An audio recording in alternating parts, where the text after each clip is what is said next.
Good morning, students. Welcome again. So, here we are moving on to one more important topic related to prepositions. Like I said in our earlier video, understanding and knowing prepositions is very easy. They tell us about time, they tell us the relationship of place, or they tell us the relationship of a direction of a noun with some other word in a sentence, so that some other word can mostly be a noun, or sometimes it can be a verb or an adjective also. So understanding it and identifying these words is very easy, but what is important is the correct usage of these prepositions. These are words because there are so many words and they can confuse us sometimes also. There are common words, words which are used as prepositions of place, and they are also used as prepositions of time. So we have to know the correct usage of such words. So first of all, we'll take up prepositions of place, where to use which preposition. Now just look at these sentences. Where do we use at, or where do we use in, or some other words like these, under, beside, and all? What is the difference between at and in? Why do we say I live at Rajbagh in Srinagar? See, both are the places. But why do we say at Rajbagh or at Shivpura or at Indranagar in Srinagar? Srinagar is also place. Why don't we use at for both the places? Why do we use in for one place and at for another place? See, these things are very important.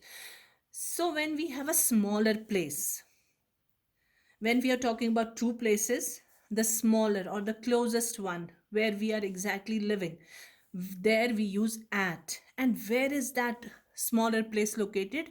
It is located in a bigger place. So Rajbagh is a smaller place located inside Srinagar.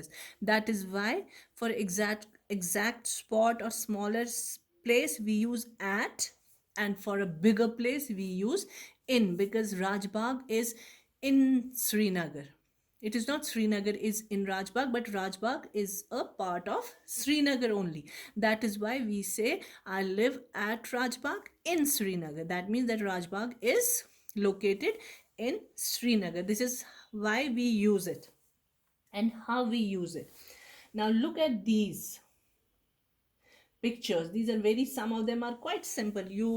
I'm sure you know their use and their how to identify them, because it is an enclosed box and something is in the box. So here we use in. The pencil is in the box because this pencil is located inside a limited area. The pencil is kept at the center of the box. See here, if we say, of course it is in the box, but where is it placed? It is placed at the center. Why do we use at here? Because it is a smaller exact spot, indicates a particular point or sometimes a meeting place. So it is a particular point, otherwise there is so much of space in the box, but then it is placed at the center, which is a particular spot or particular point of the box. The pencil is on when it is placed over the table. We say on the table. The pencil is kept above the box on the table. That means first we have a table, then we have a box, and above that, or on that box, we have kept the pencil. That means we are talking at a slightly higher place, at a higher level than something, because there is a space between the table and the this pencil. So here we are using the word above. We are not using on, because it is not placed exactly on the table. There is a box in between them, so we will use word above here. The pencil is under when it is just under or vertically below. The pencil is kept by. What do you mean by by? By mean on the side or next to. The pencil is beside again, beside and by, they almost have the same meaning. So here we can use beside or we can use by also. The pencil is between. See, when we are talking about two things and in the middle of those two things we place something, then we say between.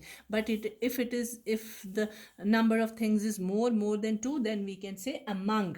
When we are talking about only two things, and between those two things we place something, then we use between.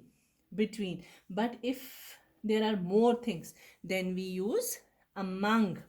Like here, the pencil is kept among clips and hairband. There are many hairbands, there are many clips, but somewhere among those clips and hairbands we have placed a pencil. So because there are more than two things, so that is why we use among. This among also refers to many persons or things. If we talk about Rani is sitting between Rohan and Priya, that means we are talking about two persons here. Rani is sitting among her friends, that means we are talking more than two friends. So for two people or two things we use between, and for more we use among. And behind, we can simply say it is behind. Now here is the picture. Look at the picture given here and read the sentences given below. We should know the meanings of these words. The rocking chair is under the fan. You can see it is exactly under. So because it is vertically below, that is why we use under here. The book is under the lamp. Again, book is here and it is again in a straight line just below the lamp. So we use under. The fan is over the girl's head. Exactly over, again over, and at a higher level. That is why we use over.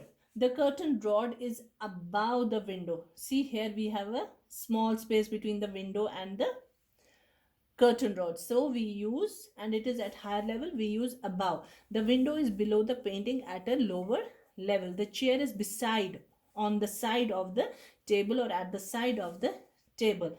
Now use of beside and beside. See, these are confusing words. Beside can be used to indicate the position or location of somebody. Beside is a preposition. Okay, it can be used to tell us about the location or placement of something or somebody, next to somebody or something. The girl stood beside her mother. That means next to her, on at the side of her mother. The mall is beside the office complex. But where is besides used? Besides can be used to indicate different things. Besides the teacher, everyone was tired. That means apart from the teacher, teacher के अलावा, like we say in Hindi, उनके अलावा बहुत सारे बच्चे जो थे वो भी tired थे. So here we use s with besides. So here it is used besides. I ate a pizza besides pasta and garlic bread. So I ate, here what does it mean? I ate pasta and garlic bread, and I ate pizza also. I ate pizza, and besides that, and in addition to that, I ate pasta and garlic bread. So it means, it can mean different things. Besides her, uske ilawa, wahan or there were more girls, there were other girls also. So this is a different. Beside tells us, beside without s tells us about the position or location.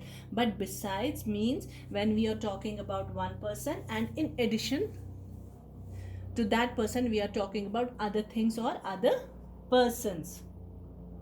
Now this is an exercise which we will do later. So this is how you should remember where and how to use these different words, because some of them are easy. I understand many of them are easy, but there are some confusing words where we can make mistakes because we don't know where to use in or on. See, we can use she's sitting in the chair, but we can also say she's sitting on the chair. Why do we use sometimes in and why do we use on? But because that depends on the kind of chair we are sitting. For example, if we are sitting in a chair which has got arms, that means we are sitting sort of enclosed in those arms of the chair, there we use in. But if the chair is without those arms, then we use on, because there is nothing which is enclosing us.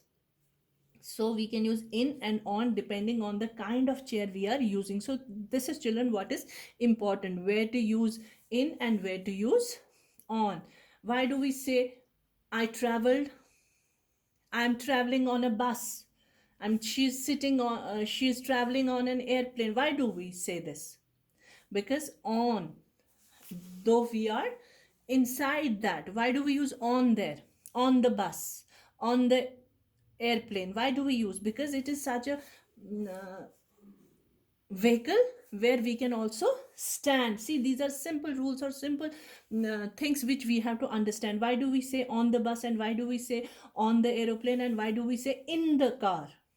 Car is a smaller vehicle where we cannot stand, so there we use in the car. But bus is a bigger vehicle where we can even stand, and aeroplane is a bigger vehicle where we can also stand. So in for aeroplanes and buses we say on the bus and on the airplane, but for cars we say in. So these are simple things we have to understand. Why do we use in and why do we use on? Or where do we use under, where do we use next or near to? So that's why I am telling you that these things are very important. Understanding prepositions is simple, but using these words correctly is what is important.